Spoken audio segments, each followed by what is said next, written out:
Dear students, मैं doctor Alka Parik, associate professor home science, government girls college Sikandra Dausa. हम लोग ऊर्जा चयापचय यानी एनर्जी मेटाबॉलिज्म पढ़ रहे हैं और इसके अंतर्गत हमने बेसल मेटाबॉलिक रेट पिछली कक्षाओं में पढ़ा। आज हम पढ़ेंगे specific dynamic action of food, जिसे शॉर्ट में एसडीए कहते हैं और हिंदी में विशिष्ट गत्यात्मक क्रिया। सबसे पहले तो ये कि विशिष्ट गत्यात्मक क्रिया किसे कहते हैं। भोजन ग्रहण करने से ये तो हमें ज्ञात है ही कि हमें ऊर्जा मिलती है, जिससे हम विभिन्न क्रियाकलापों को संपन्न करते हैं। एनर्जी हमें क्यों चाहिए?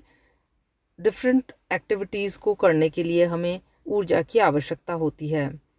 भोजन के बाद उत्पन्न होने वाली ऊर्जा के या जो भी उससे ऊष्मा उत्पन्न होती है, उसको ही विशिष्ट गत्यात्मक क्रिया यानी कि स्पेसिफिक डायनामिक एक्शन कहते हैं। तो स्पेसिफिक डायनामिक एक्शन को हम कह सकते हैं कि extra heat production by the body. जो भी बॉडी के द्वारा हीट प्रोड्यूस होती है, जो हम एनर्जी कंज्यूम करते हैं, उसी से जो हीट प्रोड्यूस होती है और उसको भी कैलोरीफिक वैल्यू में कैलकुलेट किया जाता है, उसी को specific dynamic action of food कहा जाता है।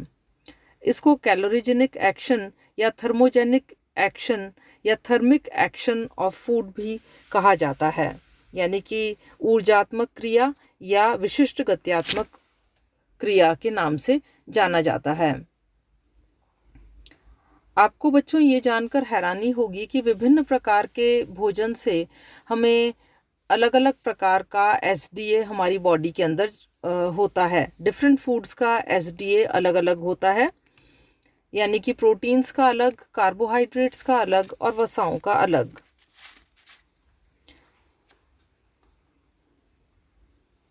जब हम 100 ग्राम कार्बोहाइड्रेट को ग्रहण करते हैं तो इसका 98% पार्ट ही अवशोषित हो पाता है। शेष 2% भाग डाइजेशन में यानी पाचन में और चयापचय की क्रिया में व्यय हो जाता है।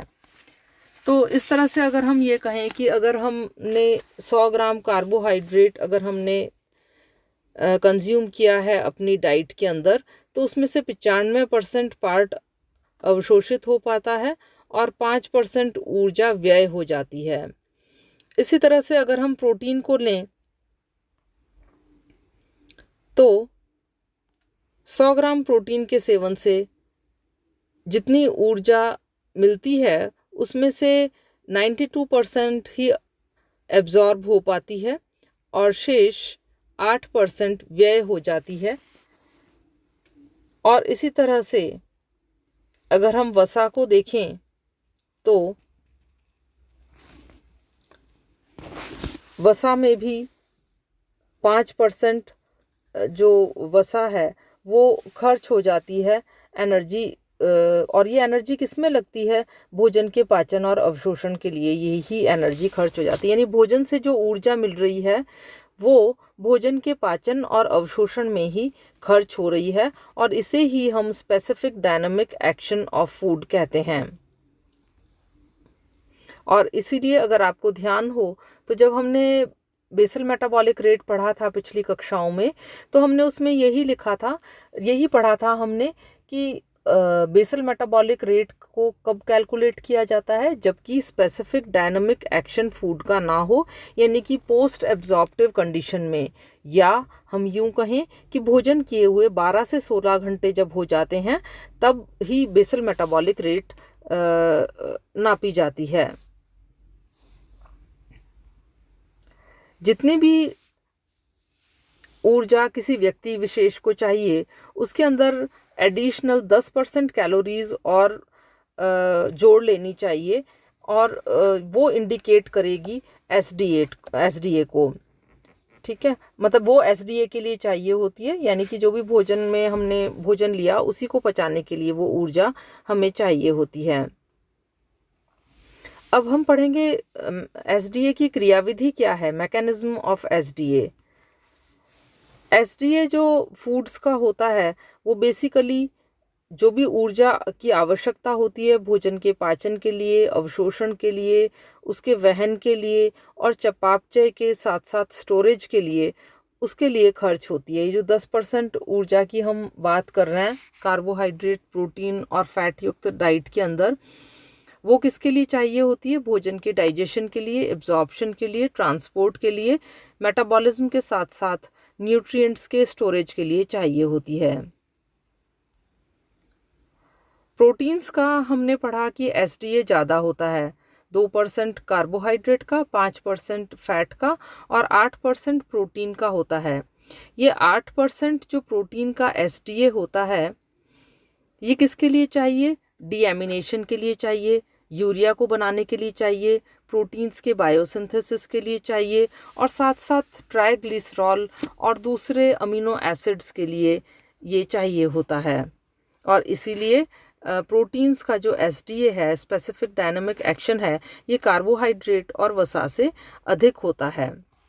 और इसीलिए जब ठंडे क्लाइमेट्स के अंदर प्रोटीन रिच डाइट ली जाती है, जैसे कि अधिक मात्रा में दालें या मांसाहारी भोजन जब किया जाता है, तो बॉडी के टेम्परेचर को मेंटेन करने के लिए और अधिक ऊर्जा खर्च होती है। इसे ही हम एसडीए कहते हैं।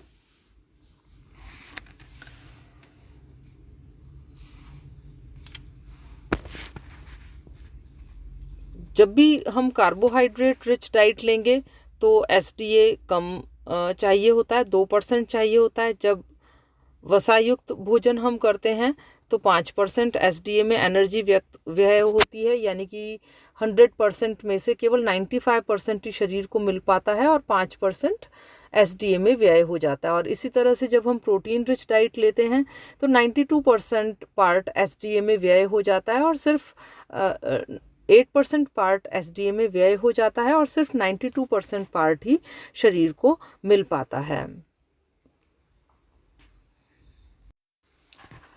तो बच्चों, आज की कक्षा में हमने specific dynamic action of food पढ़ा और साथ साथ ये भी जाना कि कार्बोहाइड्रेट्स, प्रोटीन्स और वसा में एसडीए इतना कम या ज़्यादा आपस में क्यों होता है और बॉडी के अंदर कितना कार्बोहाइड्रेट, प्रोटीन और फैट यूटिलाइज होता है और कितनी एनर्जी या कितनी ऊष्मा या कितनी कैलोरीज एसडीए के लिए व्यय होती है। आशा है आज का वीडियो आपको पसंद आया होगा और अगर आपको पसंद आता है तो शेयर और लाइक ज़रूर करिएगा।